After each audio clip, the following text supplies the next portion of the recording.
At the height of Germany's early victories, propaganda flowed like an endless tide, carefully designed to convince every soldier and civilian that triumph was not only possible but inevitable. Newspapers trumpeted the fall of France as proof that German arms were unstoppable. Radio broadcasts boomed with speeches declaring that the Reich was destined to dominate Europe for 1,000 years. Posters showed tanks rolling across endless plains, aircraft silhouetted against the sky in perfect formation, and confident soldiers marching through cheering crowds. Every image, every slogan reinforced the same message: Germany could not lose. For officers like the colonel at the heart of this story, the message became more than rhetoric. It shaped his very identity. He had risen through the ranks during campaigns that seemed to validate everything he was told.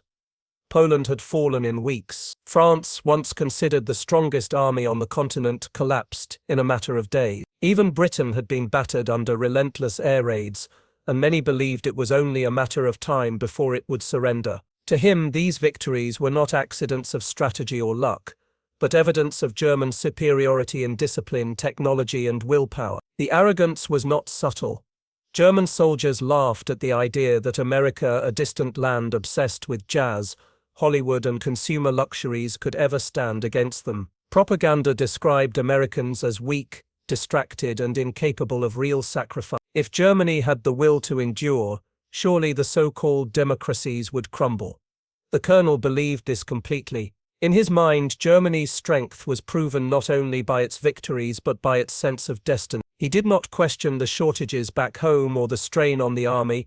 Instead, he saw them as proof of sacrifice, a nation tough enough to withstand anything. At that moment, the possibility of defeat seemed absurd. The colonel's confidence, like that of many officers, was not built on empty words alone. He had lived through campaigns that seemed to rewrite the laws of warfare. France, a nation long considered unassailable behind the Maginot Line, had collapsed in just 6 weeks. He remembered the disbelief on the faces of fellow officers as German tanks cut through Ardennes forests that experts had declared impassable. The speed of victory seemed to confirm what propaganda had shouted all along, that Germany's destiny was unstoppable. Then came the Balkans, where Yugoslavia and Greece fell in rapid succession. Each success reinforced the image of a Reich that could bend nations at will. The colonel carried these memories like medals in his mind, proof that he served not just a strong army but a force of history itself. The speed,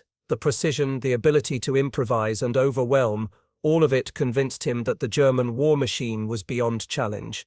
Even in Russia, when the vastness of the land and the brutality of the winter slowed the advance, victories still stacked up. Millions of Soviet prisoners marched into captivity, entire cities fell, and the front lines stretched farther than anyone had imagined possible. For the colonel, these campaigns were not warnings of overstretch, but confirmation that Germany could fight anywhere and win. Every success seemed to prove that the Reich's willpower, strategy, and superiority would always triumph. At this stage, doubt felt impossible. The colonel believed, as many did, that Germany's victories had placed it on a course that no enemy could derail. If there was one truth that every soldier, officer, and politician eventually had to accept about modern war, it was that oil had become its lifeblood. In past centuries, armies could march so long as there was food for the men and fodder for the horses. But in the Second World War, steel machines replaced animals, and those machines were thirsty. Every German tank that rolled across Europe required hundreds of gallons of fuel. Every truck carrying supplies to the front burned through precious reserve. Every dive bomber, every Messerschmitt fighter, and every artillery tractor drew its strength not from muscle or coal but from oil. Without it, no plan, no matter how daring, could succeed. The colonel understood this well. He had seen it firsthand in North Africa, where German tanks often sat idle not for lack of courage, but for lack of gasoline. The desert was vast, and every supply line stretched thinner than the last. Fuel shortages could reduce the most elite units to helplessness, turning armored divisions into little more than stationary targets. It was a problem that plagued the Wehrmacht far more than the Allies. America and Britain had access to global oil supply. Germany, by contrast, relied heavily on synthetic production and whatever it could seize through conquest. In the early days, victories brought access to new reserves. Oil fields in Romania and shipments seized from conquered territories provided temporary relief. Yet even then the numbers were never enough. Every battle consumed more fuel than Germany's strained economy could replace. This reality hung in the background of every campaign, a silent, constant reminder that the Reich's seemingly unstoppable machine had a weakness that no propaganda could disguise. Oil shortages meant time was running out. The imbalance in oil supplies between Germany and its enemies could hardly have been greater. On one side stood the Allies, with access to the vast oil fields of Texas, California, and the Middle East. American refineries produced gasoline on a scale that dwarfed anything the world had seen before. Tankers carried crude across oceans in endless convoys, while pipelines and railroads fed a war machine designed to fight across continents. To Allied commanders, fuel was never an afterthought. It was a given, a constant river of energy that powered their planes, trucks, and ships. Germany's position could not have been more different. Deprived of major natural reserves, the Reich turned to synthetic fuel plants, grinding coal into liquid fuels through expensive chemical processes. These plants were technological marvels, but their output never matched demand. A single large battle could drain weeks of production. Worse still, the Allies soon identified these plants as prime bombing targets, and every raid brought German fuel shortages closer to crisis. The colonel had seen the effects at the front. Luftwaffe squadrons sat grounded for lack of aviation fuel. Tanks were abandoned in retreats, not because they had been destroyed, but because they had simply run dry. Even training exercises were cut back, young pilots sent into combat with minimal flight hours because every drop had to be saved for battle. By contrast, American and British troops trained lavishly, consuming fuel as though it were inexhaustible. The contrast was more than logistical, it was psychological. The colonel and his men began to sense that no matter how bravely they fought, they were facing an enemy sustained by resources on a scale Germany could never match. It was a quiet but growing foreshadowing. Fuel, not firepower, might decide the war. The colonel was no ordinary officer. He had earned his place not through politics or empty rhetoric, but through the hard miles of real campaigns. In France he had marched with armored columns that seemed unstoppable, watching an entire nation collapse in weeks under the weight of Germany's precision and speed. The Maginot Line, once considered impregnable, had been bypassed with daring maneuvers, and the world looked on in astonishment as Paris fell. For the colonel it was a triumph that confirmed the superiority of German arms and the brilliance of its commander. He carried the memory of those victories with pride, as proof that discipline and determination could topple even the strongest of enemies. But it was in North Africa that his reputation solidified. Under the blazing desert sun, he led men across shifting sands where supply lines were lifelines, and every mistake could mean disaster. The desert was unforgiving, a place where the environment itself became an enemy. Yet time and again German units struck with speed and ferocity, pushing British forces back toward Egypt. Victories in those early months filled him with respect for the resilience of his soldiers, who fought in heat, dust, and scarcity without complaint. Even their adversaries admitted their skill, and such recognition mattered to a man like him. Still, the campaigns were costly. Each advance seemed to stretch resources thinner, each triumph paid for with exhaustion that accumulated unseen. Tanks that had raced across dunes now sputtered from lack of fuel. Supply ships sank beneath Allied air power. For every victory gained, the toll on his men grew heavier. Yet the colonel endured, shaped by the experience of survival in the harshest conditions. He emerged hardened, respected, and weary, a soldier who had seen both glory and the beginnings of strain. Tunisia marked the turning point, and the colonel knew it. The campaign had begun with confidence, but by the time the fighting ended in May of 1943, his faith in German invincibility had begun to unravel. He had watched hardened veterans surrender by the tens of thousands, their faces lined with fatigue and despair. Tanks that had once symbolized strength stood abandoned, fuel drums empty, crews forced to destroy their own machines to keep them from enemy hands. It was not just a battlefield defeat, it was a collapse of morale. For the colonel, the loss carried a weight beyond number. He had commanded men who had fought through France and the desert, soldiers who had earned every medal with grit and sacrifice. Yet in Tunisia those same men were rounded up as prisoners, herded into captivity with the same efficiency they had once inflicted on their foe. The sting of defeat was worsened by the realization that it had not been courage that failed them, but resources. The Allies could replace planes, tanks, and ammunition faster than Germany could even dream of. Exhaustion seeped into the colonel's thought. Long nights in makeshift camps left him reflecting on what he had witnessed: endless convoys on the enemy's side, dwindling supplies on his own. For the first time he began to question whether sheer willpower could win a modern war. Confidence, once so natural, now felt like a mask cracking under pressure. Doubt was no longer a distant shadow. It walked beside him, whispering that perhaps Germany had already passed the point of no return. The first stage of captivity defied everything the colonel expected. When the order came to board trains bound for the coast, he braced himself for cattle cars or open wagons, the kind of transport Germany had forced upon its own prisoners and deportees. Instead, he and his men stepped into cushioned passenger coaches, polished wood interiors gleaming under electric light. The air smelled faintly of soap and leather, not the stench of overcrowded despair he had imagined. Soldiers stared at the padded seats, the sleeping berths folded neatly into place,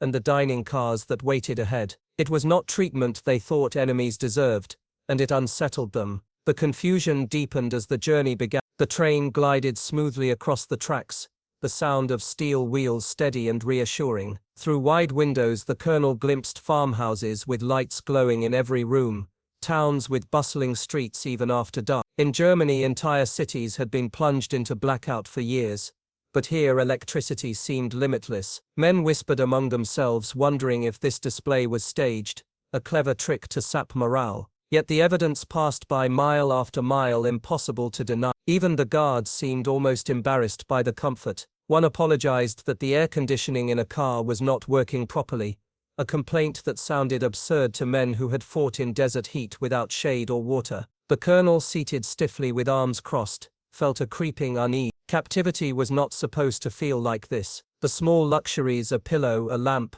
a glass of clean water, unsettled him more than the threat of Allied weapons. If this was the beginning, he wondered uneasily what would await them across the ocean. Nightfall on the journey revealed a truth that struck the prisoners harder than any battlefield defeat. As the train pushed deeper into the countryside, the view from the windows left them speechless. Every farmhouse glowed with multiple lights. Small towns blazed with neon signs, shop windows illuminated long after midnight, and factories ran shifts that poured light into the sky. In Germany, blackout curtains had smothered every street since night. Even before the war, electricity had been a privilege of cities, not villages. To see an entire landscape sparkling with power made the men whisper in disbelief. Some muttered that it must be a performance for their benefit, yet the glow continued for hours, far beyond what any staged trick could sustain. The shock only grew when food was served. White bread, soft and fresh, was passed around as if it were nothing. Jugs of milk, cold and plentiful, were poured into metal cups. A slice of meat thicker than most had seen in months was placed on each plate. Many hesitated before eating,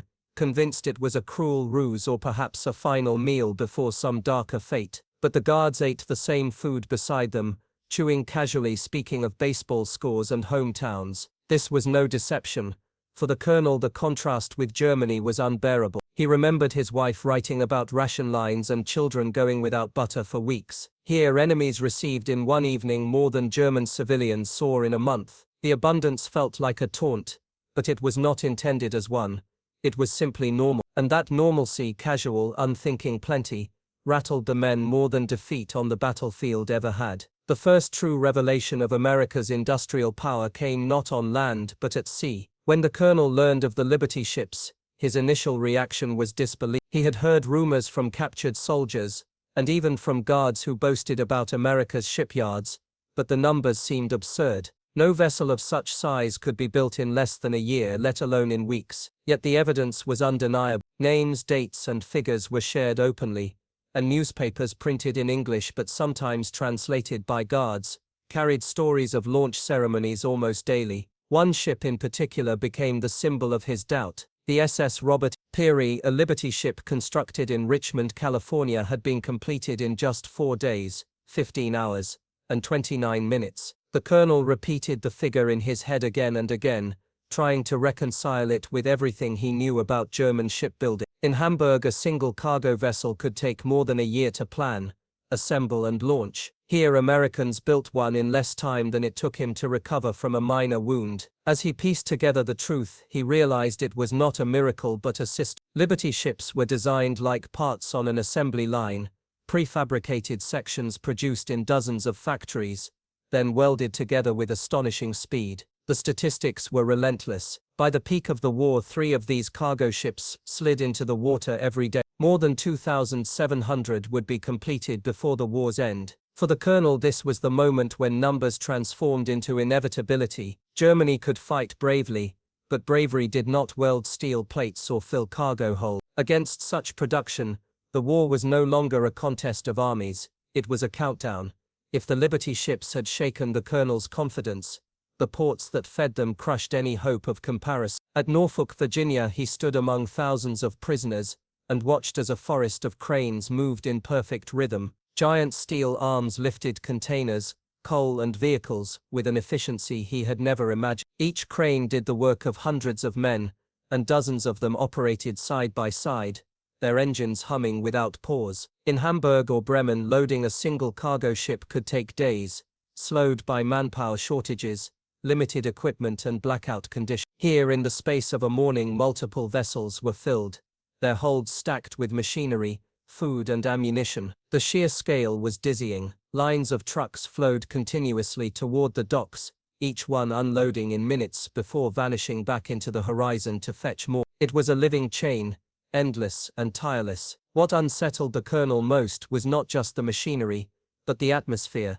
Workers laughed, smoked cigarettes, and moved without the frantic urgency he associated with German industry. For them, abundance was routine, not extraordinary. They labored under bright electric lights that burned all night, indifferent to power shortages because there were none.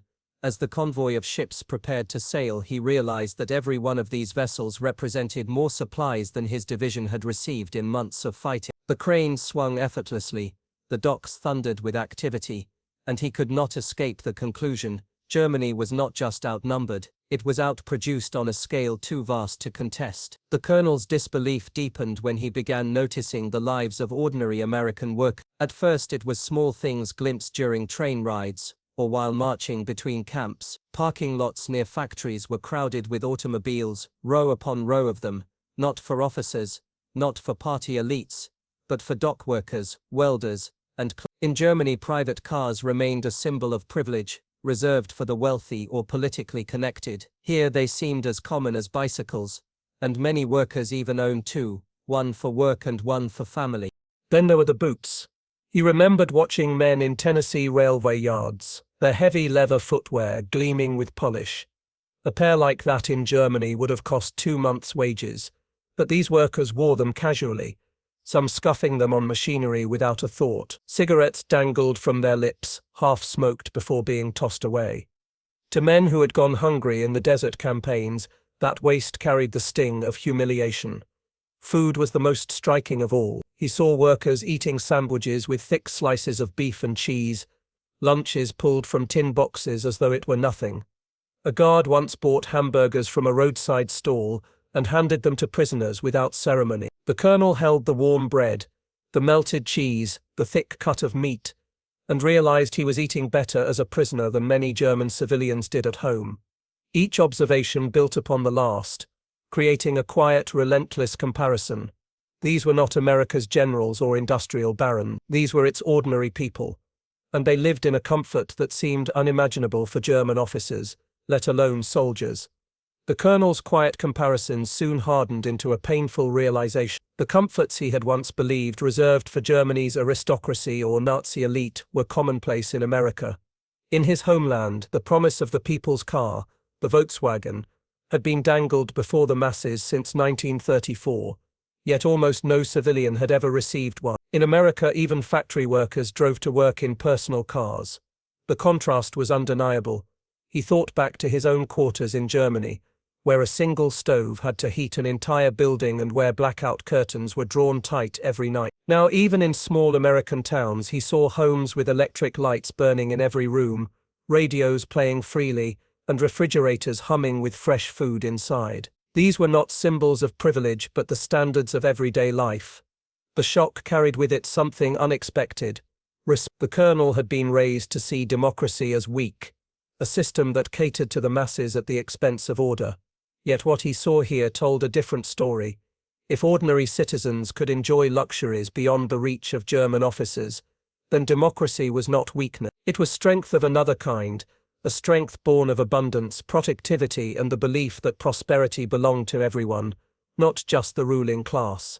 This realization unsettled him more than any battlefield defeat. It revealed that the Reich's hierarchy, with its rewards hoarded for the few, could not match a society that empowered the many. For the first time, the colonel understood that America's greatest weapon might not be its armies or factories, but its ability to ensure that even its workers lived better than Germany's elite. The colonel had been conditioned to believe that Germany alone held the key to discipline, order, and productivity. Women, he had been told, belonged in the home, and minorities were portrayed as incapable of serious labor or technical skill. Yet inside America's factories, those assumptions unraveled before his eyes.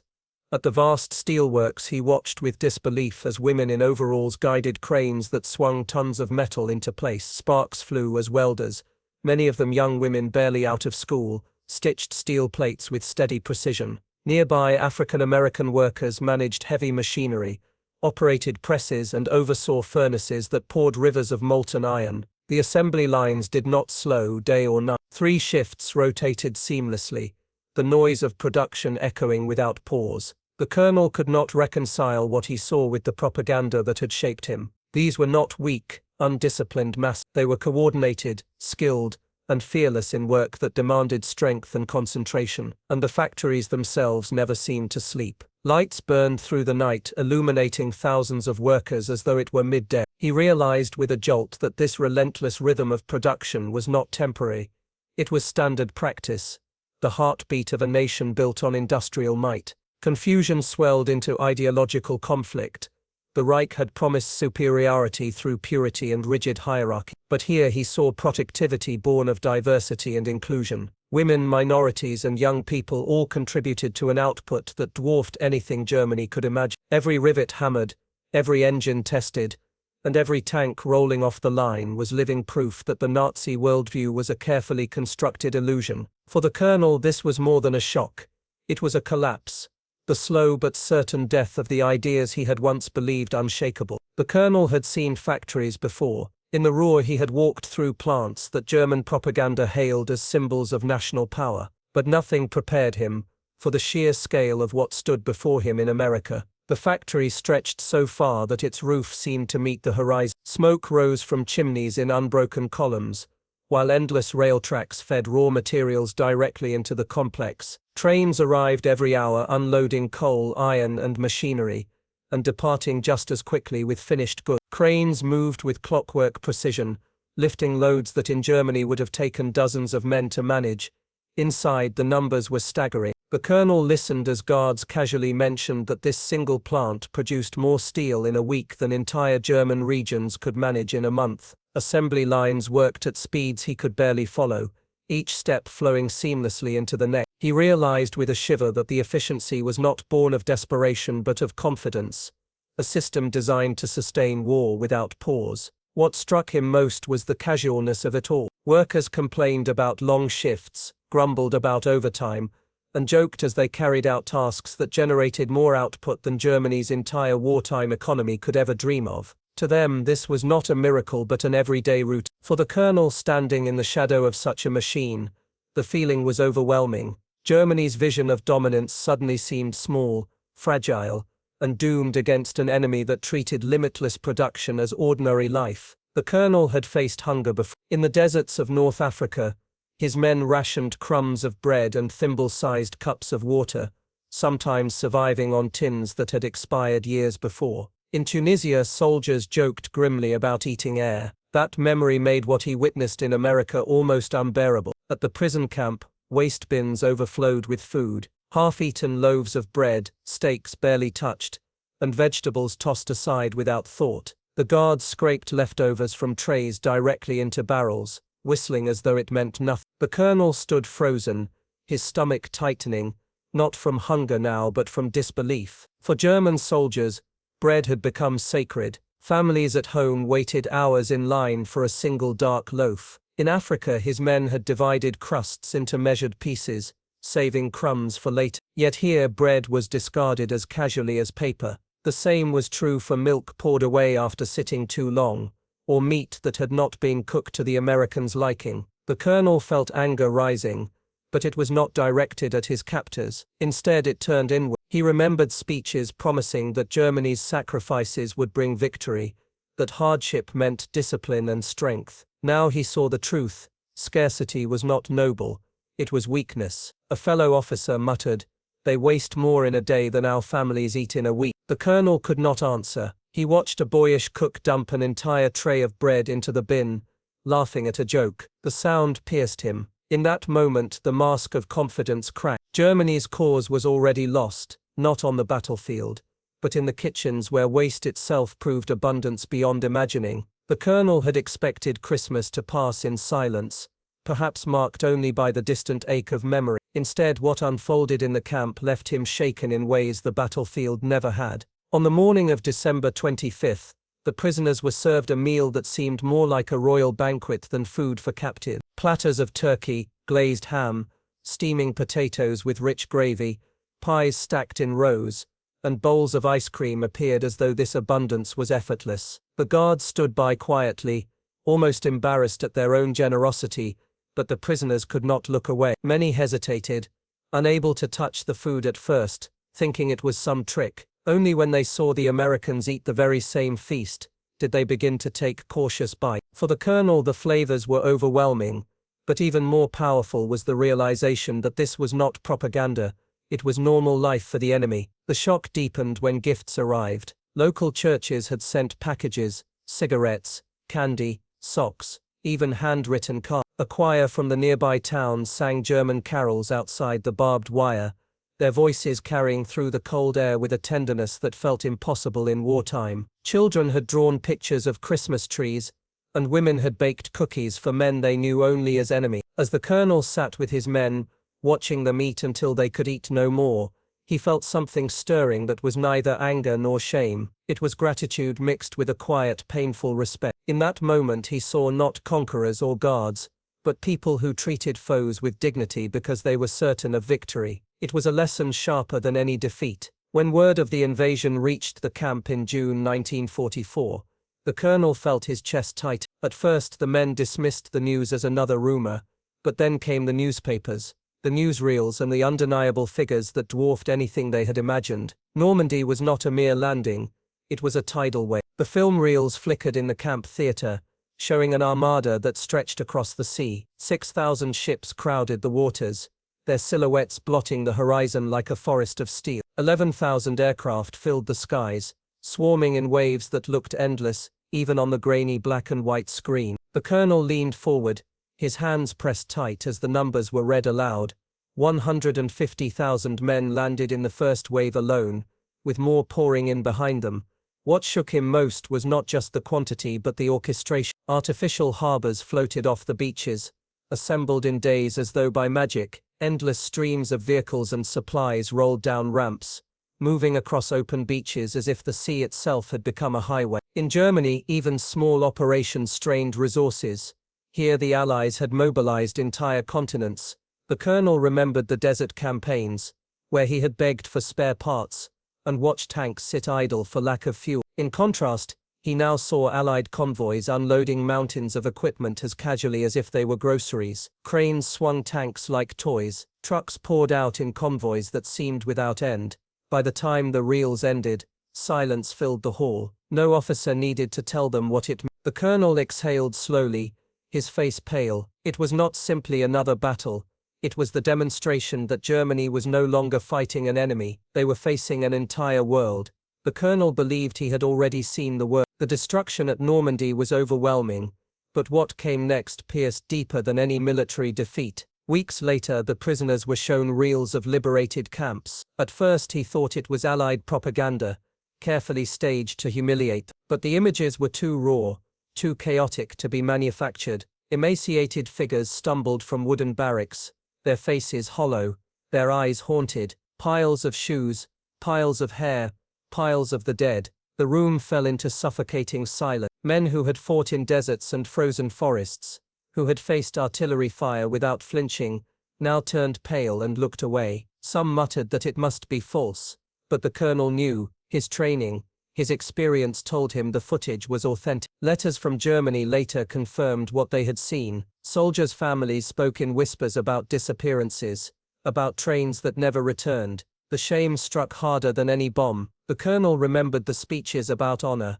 about restoring Germany's great. He thought of the young men buried under propaganda, including himself, and felt his chest tighten with guilt. For the first time he understood that their struggle was not only lost militarily, it was poisoned at its core. The war had not been fought for glory or survival, but for a regime that had betrayed their very humanity. When the projector stopped, no one moved. The silence was heavier than any gunfire. In that moment the colonel felt not just defeat, but the collapse of everything he had believed. When the war finally ended, the colonel was among thousands of prisoners prepared for repatriation. He expected bitterness, perhaps humiliation, yet what lingered most was a sense of disorientation mixed with unexpected hope. For months he had seen a nation that lived in abundance even while fighting on distant continents. He had seen factories run day and night, farms yield more food than his homeland could imagine, and ordinary workers living with comforts that German officers had never known. These images traveled home with him more securely than any luggage. On the transport back across the Atlantic,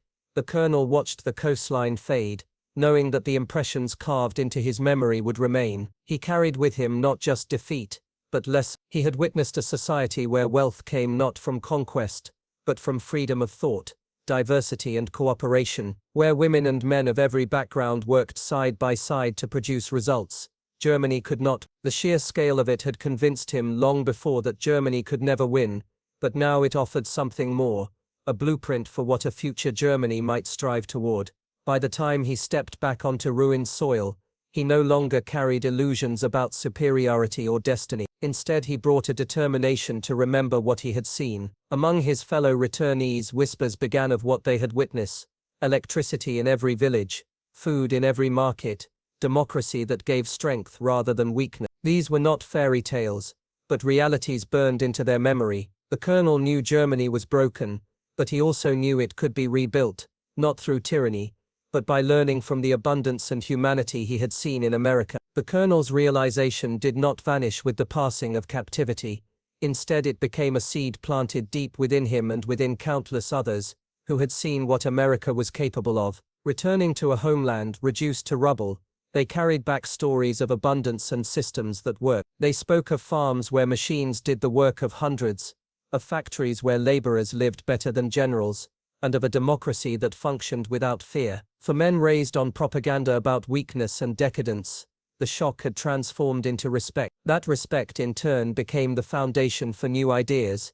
As the late 1940s unfolded, Germany faced an impossible challenge: rebuilding cities, feeding a population, restoring some sense of stability. Yet within this devastation, voices like the colonel's began to carry weight. They had seen another path. He was not alone in insisting that Germany's survival would depend not on domination, but on adopting the lessons learned in America: efficiency without cruelty, industry tied to liberty, and strength born of unity rather than fear. These convictions slowly merged with broader efforts like the Marshall Plan, binding Germany's recovery to cooperation with the very nation once viewed as its greatest enemy. The colonel often reflected on the moment his certainty cracked, the day he realized that one captured shipment of fuel meant more than lost barrels of oil. It symbolized a truth he could never deny: Germany could not outlast a society that created more than it destroyed. That moment stayed with him as he worked to encourage younger Germans toward rebuilding with honesty and purpose. In that legacy lay redemption. From the ashes of defeat